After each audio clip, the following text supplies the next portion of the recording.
இறை வார்த்தை யோவான் நற்செய்தி பிரிவு 20 இறை சொற்றொடர்கள் 1 முதல் 9 முடிய.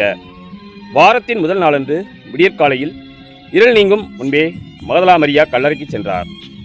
கல்லறை வாயிலில் இருந்த கல் அகற்றப்பட்டிருப்பதை கண்டார்.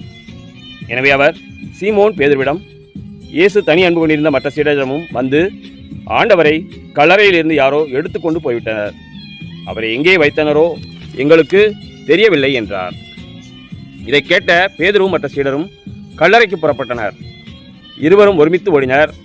மற்ற சீடர் பேதுருவை விட விரைவாக ஓடி முதலில் கல்லறையை அடைந்தார்.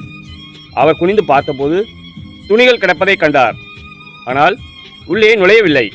அவருக்கு பின்னாலேயே சீமோன் பேதுருவும் வந்தார். நேரே அவர் கல்லறைக்குள் நுழைந்தார். அங்கு துணிகளையும் இயேசுவின் தலையை மூடியிருந்த துண்டையும் கண்டார். அத்துண்டு மற்ற துணிகளோடு இல்லாமல் ஓரிடத்தில் தனியாக சுருட்டி வைக்கப்பட்டிருந்தது.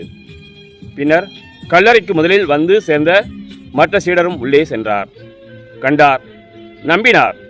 இயேசு இறந்து உயிர்த்தெழ வேண்டும் என்னும் மறைநூல் வாக்கை அவர்கள் அதுவரை புரிந்து கொள்ளவில்லை. கிறிஸ்துவின் நற்செய்தி.